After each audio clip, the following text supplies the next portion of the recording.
Hello, আসসালামু আলাইকুম বন্ধুরা, কেমন আছেন সবাই? তো বন্ধুরা, আজকে আমি আসলাম আমাদের জালসাতে পেতনিডিগিতে, যেটা আমাদের কুশমুন্ডি থানাতে অবস্থিত। তো আমাদের 14 থেকে 15টা গ্রাম মিলে জালসাটা হয়। অনেক লোক হয়েছিল এইবারে। আর বেশি কিছু বলছি না, জালসা শুনো। মাদ্রাসার ম্যানেজিং কমিটি বা কর্তৃপক্ষ সঙ্গে সঙ্গে বিভিন্ন গ্রাম থেকে আগত শ্রোতা মণ্ডলীগণ, সম্মানিতা শিক্ষিতা শ্রদ্ধেয়া মাননীয়া নির্বাচিতা মা এবং বোনেরা, ছোট ছোট ছেলে এবং মেয়েরা, সকলকে জানাই পুনরায় আন্তরিক সালাম। আসসালামু আলাইকুম ওয়া রাহমাতুল্লাহি ওয়া বারাকাতুহু।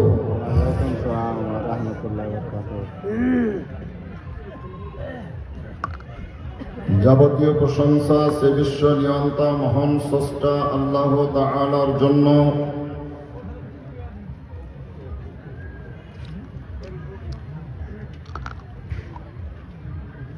যিনি সমগ্র জগতের সৃষ্টিকর্তা, তৎসহ রুজির দাতা,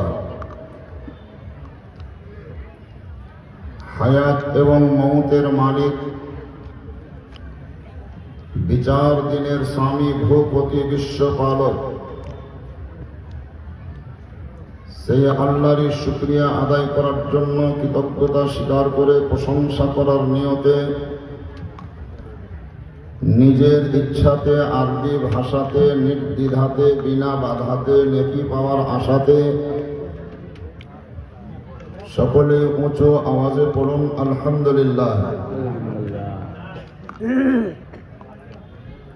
অতঃপর শতাধিক দরুদ ও সালাম বর্ষিত অর্পিত হোক সেই নবীর উপর, যিনার উদ্দেশ্যে এই সমগ্র জগতের সৃষ্টি, যে নবীর নাম সমস্ত নাম অপেক্ষা বেশি মিষ্টি,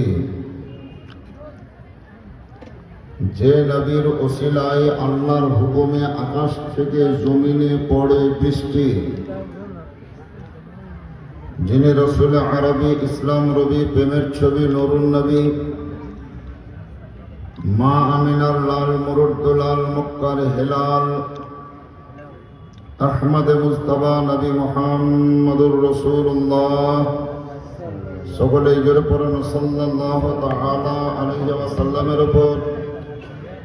সকলে ভক্তি সহকারে জান ও প্রাণ খুলে ইমানের সঙ্গে মধুর সুরে গুনগুন শব্দে বলুন আল্লাহুম্মা আমিন।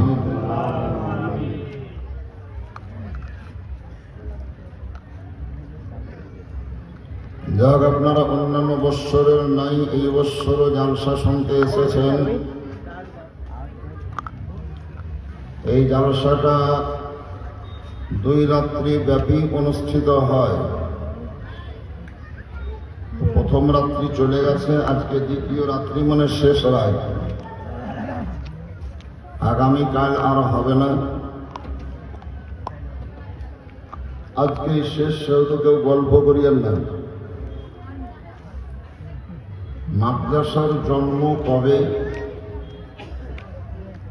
মাদ্রাসার ডেট অফ বার্থ কত সালে অনুষ্ঠিত, আপনার প্রতিষ্ঠিত, কোন সালে এই মাদ্রাসার বুনিয়াদ ফেলা হয়েছিল, আশা করি আপনারা সকলেই জানেন।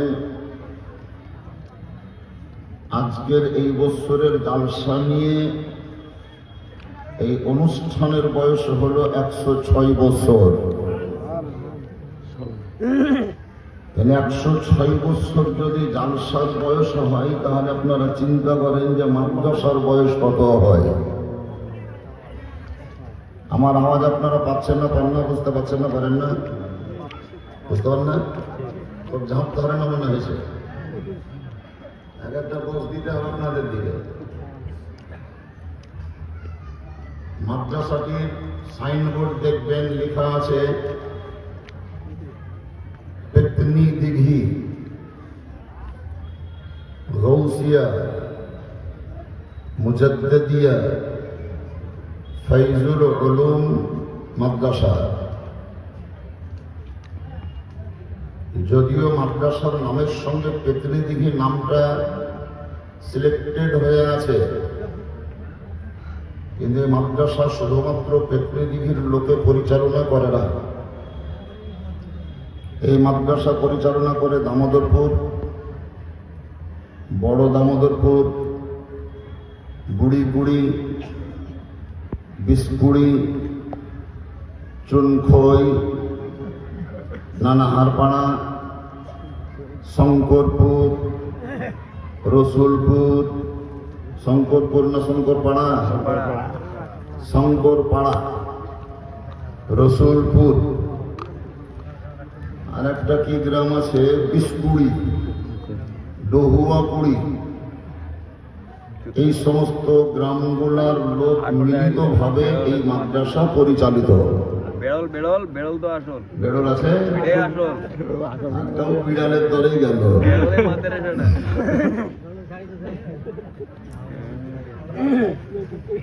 বিধানসভা পশ্চিমবঙ্গে 294টা। মুখ্যমন্ত্রী যখন কোনো মিটিংয়ে আসে বক্তব্য রাখতে গিয়ে 10-15টা এমএলএর নাম বলে আর বাকি বলে না। আমি কয়েকটা বললাম, 2-4টা বললাম না, এত অসুবিধা কেউ বোধ করিয়েন না। যা হোক,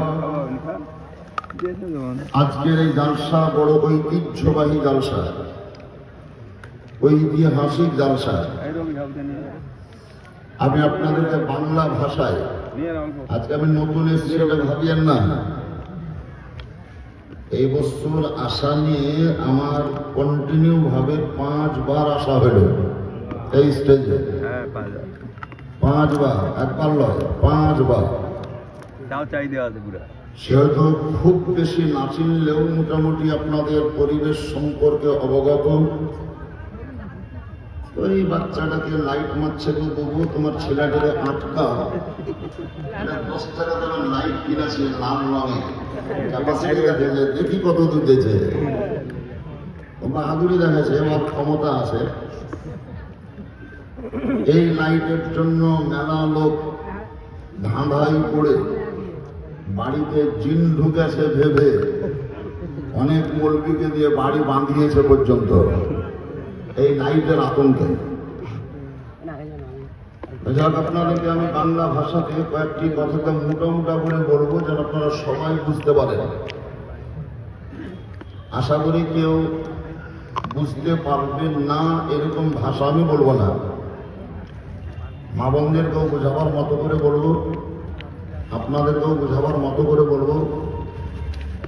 স্কুলে ক্লাস 8-এর যদি কেউ ক্লাস নেয়, ক্লাসরুমে শুধু ক্লাস 8-এরই ছেলে মেয়ে থাকে। কলেজে যদি বিএ ক্লাসের কোনো মাস্টার বা প্রফেসর পড়াতে যায়, রাষ্ট্রবিজ্ঞান পড়াবে, 11 অথবা 12-এর ছেলে মেয়েরাই থাকে। কিন্তু বড় সমস্যা আমাদের মতন বক্তাদের। জালসা মাহফিলে ক্লাস 1-এরও ছেলে মেয়ে পাবেন, ক্লাস 2-এরও পাবেন, 4 ফেল এমনও পাবেন, টুকলি করে মাধ্যমিক পাস তাও পাবেন, আর ডাইরেক্ট বিএ পাস ওটাও পাবেন, মুক্ত বিদ্যালয় থেকে MA করা ডিগ্রিওয়ালা তাকেও পাবেন, ইংরেজিতে অনর্গল কথা বলতে পারে এরকম ব্যক্তিকেও যেমন পাবেন। ধর্মীয় সামান্যতম জ্ঞান নাই এরকমও শ্রোতা মাহফিলে পাবেন।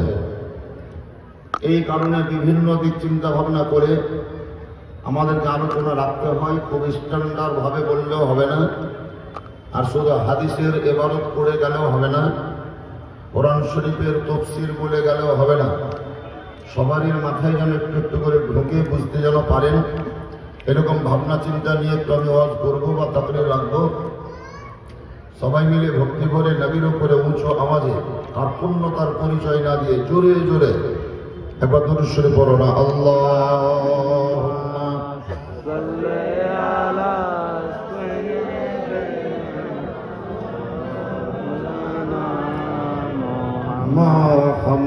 মুহাম্মাদ ওয়া আলা আলি সাইয়্যিদিনা ওয়া আলা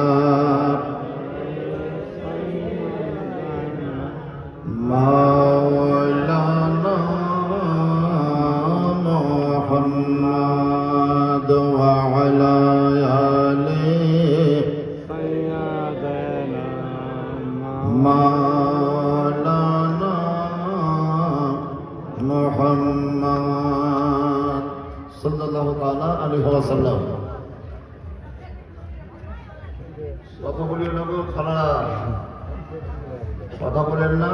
অন্যান্য মসজিদে আমি দেখি যে ওই সাইডে একটা কাপড় টাঙা থাকে, দিবেন নাই এদিকে একটা কাপড় টাঙা থাকে, কিন্তু এই বছর ওটা নাই। তার মানে মিলেমিশে গিয়েছে, আর ভাগ করা বোধহয় যাবে না। এরই জন্য মেয়েরা প্যান্ট শার্ট পরতে শুরু করেছে। ছেলেদের পায়জামা নিচে নামছে আর মেয়েদের পায়জামা উপরে উঠছে, উল্টে এরকম দেখেননি বোধহয়? হ্যাঁ। চলতে গিয়ে দেখবেন। চলতে চলতে চলছে।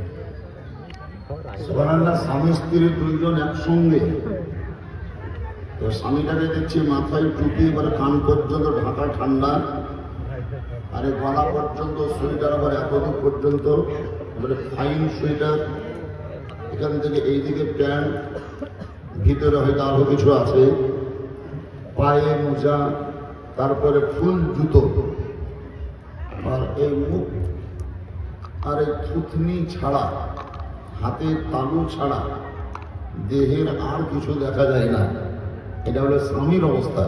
মহিলা মেয়েটাকে আল্লাহ এত গরম দিয়েছে, এত রক্তের তেজ, না সোয়েটার না ওড়না, একদম মাথা ওপেন, তারপরে শাড়িটাও পরেছে তো অবলম্বনা, এমন ভাবে শাড়ি পরেছিল বলবো না, এই স্টেজে বলা যাবে না। তো যাদের ঢাকা জরুরি তারা ঢাকে না, যাদের ঢাকা জরুরি নয় তারাই ঢেকে বেড়াচ্ছে। তার মানে উল্টো হয়ে যাচ্ছে। এইভাবেই চলবে, এইভাবে চলতে চলতে কিয়ামত চুপ করে চলে আসবে।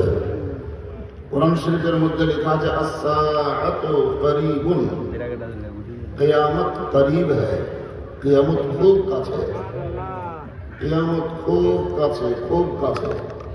এত বড় ঐতিহ্যবাহী মাদ্রাসা এবং জালসা, সেই জালসাতেই যদি নারীতে পুরুষে ভাগ না হয় তাহলে আর কোথায় হবে? আর কোথায় আশা করা যাবে? বাজারে তো আশা করা যাবে না, মাজারে তো আশা করা যাবে না। এই সমস্ত জায়গাতে আশা করা যেত, কিন্তু সেটাও দিন বা দিন উঠে যাচ্ছে। তার মানে আর আশা করা মোটেই যাবে না। আপনি এই বক্সটাকে বন্ধ করে দেন তো, রঞ্জন করছে, বন্ধ করেন, দেখি কি হয়েছে। যাই হোক, একটু উঁচু আওয়াজে সবাই মিলে বলে দিন সুবহানাল্লাহ। আর একটু মহব্বতে হাত উঠিয়ে বলুন ইয়া রাসূলুল্লাহ। সাজিয়া জগৎ গুরু মা, সুবহানাল্লাহ বললে কোন পার্টির লোক আপনার উপরে রাগ করবে না। সুবহানাল্লাহ সুবহানাল্লাহ। কোন পার্টির লোক, ভারতবর্ষের বুকে যত পার্টি আছে, কোন পার্টির লোক আপনার প্রতি অসন্তুষ্ট হবে না, আপনার বিরোধিতা কেউ করবে না। কিন্তু বাকি যেগুলো আছে কুসংস্কার মধ্যে কোনটা যদি বলেন তাহলে কেউ না কেউ আপনার বিরোধী হয়ে দাঁড়াবে। এবং সুবহানাল্লাহ বললে আপনার লাভ ছাড়া ক্ষতিও হবে না। অতএব উঁচু আওয়াজে বলে দিন সুবহানাল্লাহ। সাজিয়া জগৎ গুরু মা আমিনার ঘরেতে, কে এলো রে মরুর বুকে। সুবহানাল্লাহ। 360 খদার যদি থাকত কোন ধর্ম,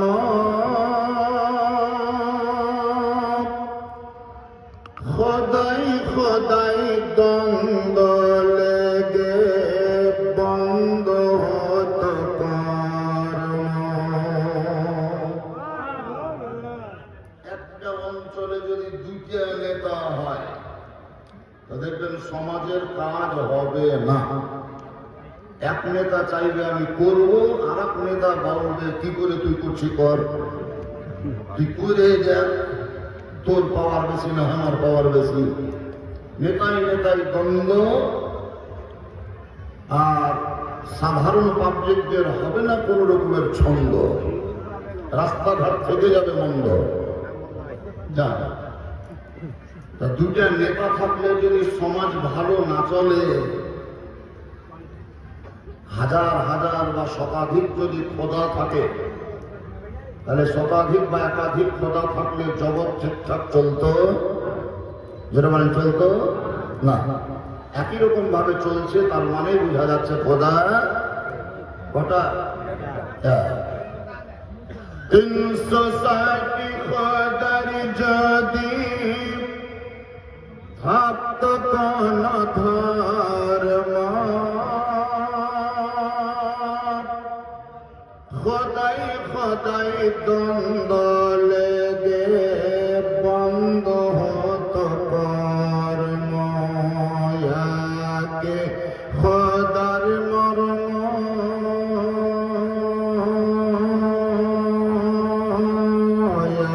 একে খোদার মর্ম মানুষকে বোঝাতে কে এলো রে মরর বুকে সাজিয়া বিশ্বগুরু জ্ঞানের আলো দিতে কে এলো রে মরর বুকে।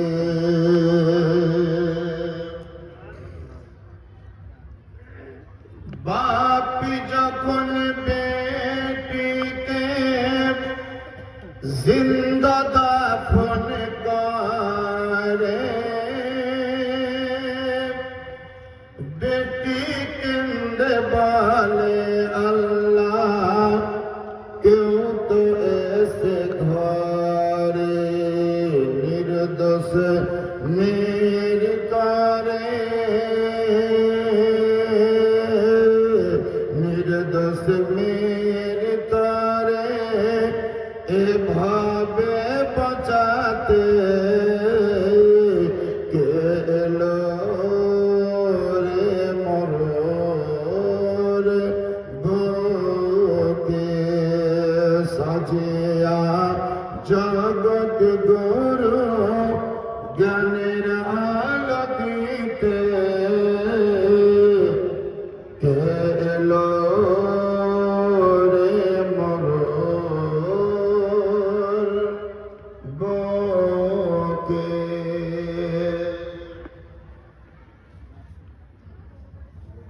মানুষ হয়ে মানুষ কিনে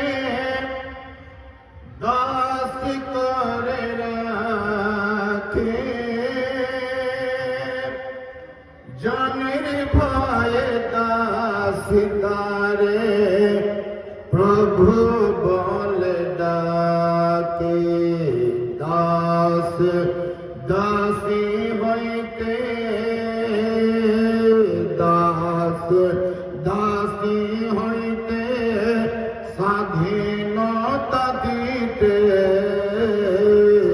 কে এলো রে মরর বুকে সাজিয়া জগৎ গুরু, সাজিয়া বিশ্ব গুরু জ্ঞানের আলো দিতে